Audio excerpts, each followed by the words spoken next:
नमस्कार विद्यार्थी मित्र हो, गणिताच्या आणखी एक व्हिडिओमध्ये तुम्हा सर्वांचे स्वागत आहे. चला विद्यार्थी मित्र हो, आज आपण क्यूब रूट काढण्याची म्हणजेच घनमूळ काढण्याची ट्रिक्स किंवा पद्धत आज इथे आपण शिकणार आहोत. बघा विद्यार्थी मित्र हो, क्यूब रूट काढायचं म्हटलं तर सर्वात आधी तुम्हाला काय माहीत असायला पाहिजे, कमीत कमी 1 पासून तर 10 पर्यंतच्या संख्यांचे घन जे आहे ते तुम्हाला पाठ असणं अत्यावश्यक आहे, खूपच महत्त्वाचं आहे. मी वारंवार सांगत असतो की कोणत्याही स्पर्धा परीक्षेची तयारी, इव्हन स्कॉलरशिपची परीक्षासुद्धा द्यायची असेल तरीसुद्धा तुम्हाला 1 पासून तर 30 पर्यंतच्या संख्यांचे वर्ग आणि 1 पासून तर 10 पर्यंतच्या संख्यांचे घन हे तुम्हाला पाठ असणं अत्यंत महत्त्वाचं आहे. चला तर विद्यार्थी मित्र, सर्वात आधी तुम्हाला मी सांगतोय बघा, इथे आपण घेऊया जसं 1चा घन. 1चा घन किती येतो 1, 2चा घन किती येतो 8, 3चा घन 27, 4चा घन 64, 5चा घन 125, 6चा घन 216, 7चा घन 343, 8चा घन 512, 9चा घन 729 आणि 10चा घन किती येतो 1000. बघा विद्यार्थी मित्र, म्हणजे सर्वात आधी तुम्हाला काय माहीत असणं आवश्यक आहे, 1 पासून तर 30 पर्यंतच्या संख्यांचे घन कमीत कमी माहीत असणं तुम्हाला आवश्यक आहे. आणि त्याचसोबतच पुन्हा एक माहिती तुम्हाला माहीत असणं आवश्यक आहे, ती म्हणजेच ज्या संख्येच्या बघा एकक स्थानी किती 3 असेल तर तिथं काय वापरायचं आहे 7 वापरायचं घनमुळाच्या ठिकाणी, आणि जिथं 7 असेल तिथं काय वापरायचं आहे 3 वापरायचं आहे. 2 आली तर 8 वापरायचं आहे, आणि 8 आले तर किती वापरायच्या 2 वापरायच्या आहे. ह्या गोष्टी आणि ही एक बाब म्हणजे 2 बाबी तुम्हाला कसं माहीत असणं अत्यंत आवश्यक आहे. बघा याच्यानंतर काय आहे, इथं बघा जसे 3 आले तर 7 वापरायचं, 7 असेल तर 3 वापरायचं. ते काय वापरायचं आहे कसं वापरायचं आहे मी तुम्हाला उदाहरण सोडवताना सांगतोच आहे.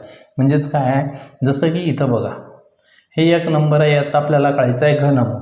याच्या एकक स्थानी जर 7 आला असेल तर किती लिहाल इकडे, मग पहिला अंक किती राहील घनमूळ काढल्यानंतर जी संख्या येणार आहे तिच्या एकक स्थानी काय येणार आहे 3 येणार आहे. हे फिक्स घेऊन घ्यायचं आहे, ठीक आहे. जर इथं 3 आला असेल तर तिकडे काय येईल मग एकक स्थानी 7 येईल.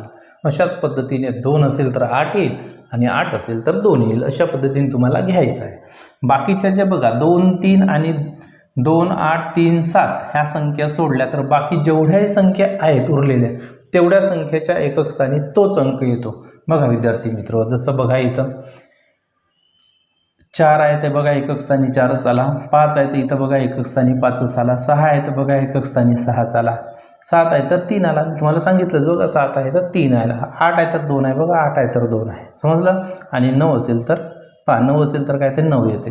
म्हणजे हे जर आपण 4 अंक सोडले तर बाकीचे जेवढेही नंबर उरणार आहे त्यांच्या एकक स्थानी तोच नंबर येणार आहे, ठीक आहे. आता बघा इथं आपण उदाहरण पाहूया.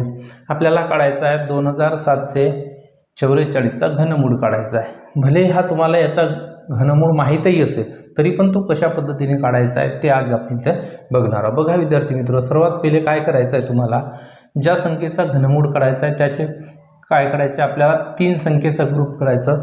कुठून एकक स्थानाकडून शतक स्थानापर्यंतच्या संख्या ज्या 3 संख्या असतात त्यांचा काय करायचा आहे 3चा गट. त्याच्यानंतर बघा काय करायचं आहे, याच्या एकक स्थानी किती आहे 4 आहे.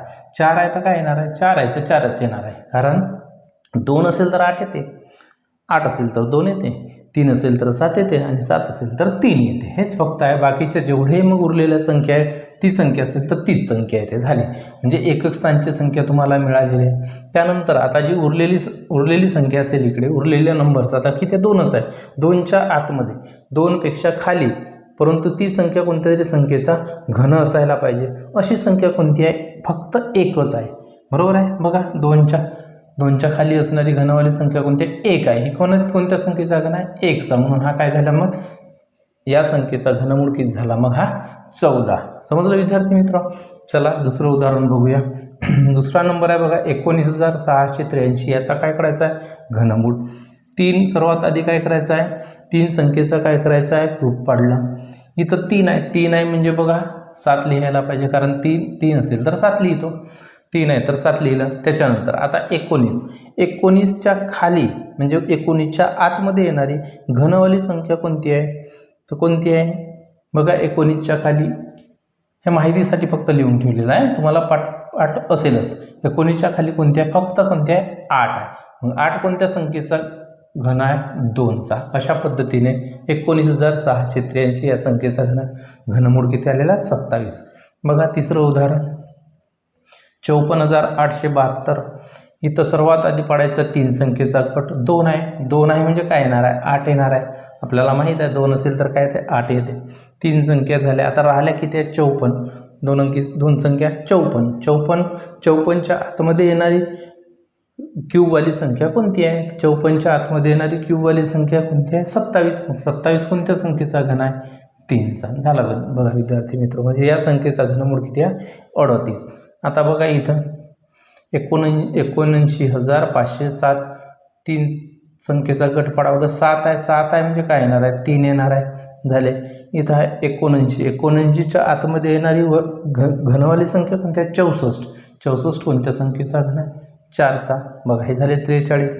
आता बघा हे झाले 3 अंकी समज 6 आहे. 6 कोणते, 6च येणार. आता बघा 175च्या आतमध्ये येणारी घनवाली संख्या कोणती आहे, 125. पण कोणाचा आहे, तर 5चा आहे. म्हणजे झाले 56. इथं बघा 1 आले. 500 किती आहे, 531. 531 बघा 500 किती आहे, 512. बघा याच्या आतमध्ये येणारी कोणती संख्या, 512. 512 म्हणजे कोणत्या, 8चा. समजलं विद्यार्थी मित्र. अशा पद्धतीने तुम्हाला काढायचं आहे. आता बघा हे तुम्हाला पहिलं, दुसरं, तिसरं, चौथं, 5वं हे 5वं आणि 6वे उदाहरण सांगितलेलं आहे. आता तुम्हाला हे 7वं जे उदाहरण आहे, 7वं उदाहरण तुम्हाला सोडवायचं आहे. सोडवल्यानंतर उत्तर तुम्हाला कॉमेंटमध्ये कळवायचं आहे. व्हिडिओ आवडल्यास आपल्या मित्रांना शेअर करायचा आहे. आणि अशाच नवनवीन गणिताच्या ट्रिक्सकरिता माझ्या यूट्यूब चॅनलला सबस्क्राईब करायचं आहे. माझ्या फेसबुक पेजला सुद्धा फॉलो करायचं आहे. पुन्हा भेटूया मित्रांनो. धन्यवाद.